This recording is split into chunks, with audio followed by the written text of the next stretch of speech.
Hi there and welcome to the second in our series of ideas and inspiration for photography. If you haven't seen the intro video and the first topic, then I'll put a link above and you can click through to that to give you a bit of context as to why we're looking at this series of videos now. In this video we're going to focus on the topic of food. Like the first topic, which was plants, it's a wide topic and there are subjects all around us, which makes it great as we're perhaps still in a slightly constrained lockdown environment. There's lots of opportunities both in our houses and apartments and out in the wider environment. It could be that you want to get really close in on food. There's lots of opportunities for patterns like this Turkish delight we found in a bazaar in Istanbul. It may be that you want to come back a bit more and create something that's a bit more atmospheric, like this ice cream on a beach. Or it could be that you want to come back and you want to show food in an overall context, like this stall in a market in Tokyo. As with plants, it's really important to think about the composition. And some of these you'll see I've cropped to a 1:1, which is great for social media.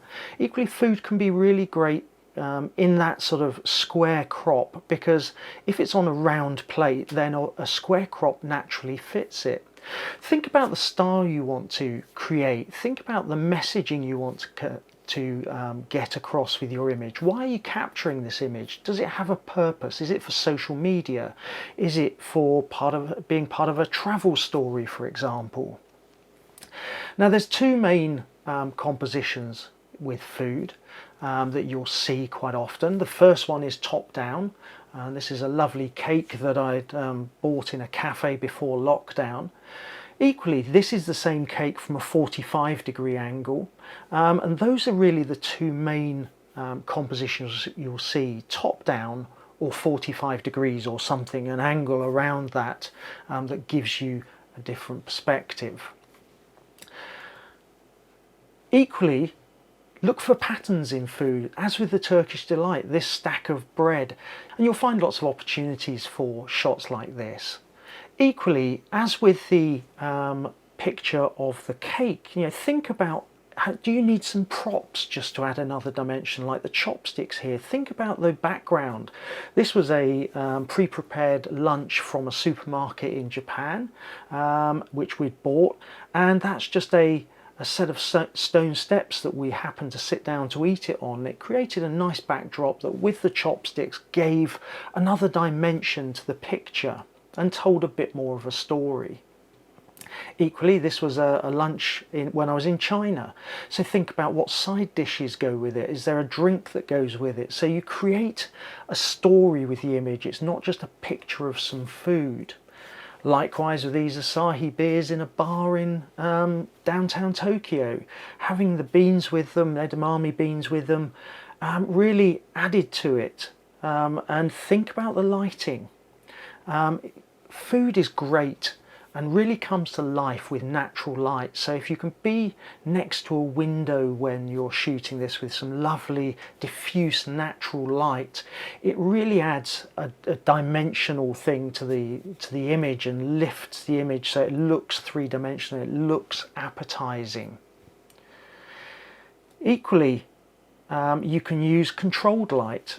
This was continuous lighting with this, but do think about the angle, think about the shadows, think about how it's going to lift the image, how it's going to help bring the image to life.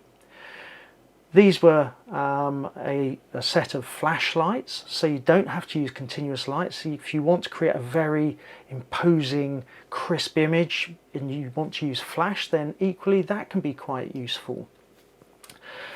Think about, as I say, the props. Think about what's the image you want to create. As we described in the previous topic of plants, start to get yourself thinking about what's the image I want to create and work back from that. So in terms of settings, have a think about using aperture priority, as we talked about in the plants video.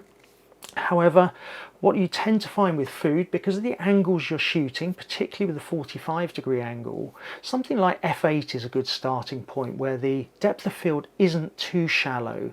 Equally, if you want to blur out the background, like this shot of a steak and wine, I used f1.8 on this, but you've got to really think about what's that going to do, because that's quite a narrow depth of field in this image, and I just wanted to pick out the steak and have the wine blurred out in the background to give that sort of overall scene.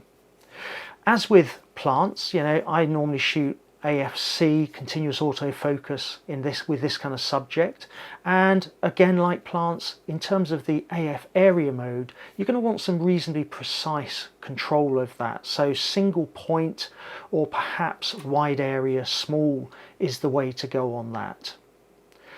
You might want to be thinking about a tripod with this kind of photography, because quite often you're going to want to control the light and it will give you an extra dimension. You're not going to have to worry about having such a fast shutter speed, which gives you more ability to move around the settings envelope.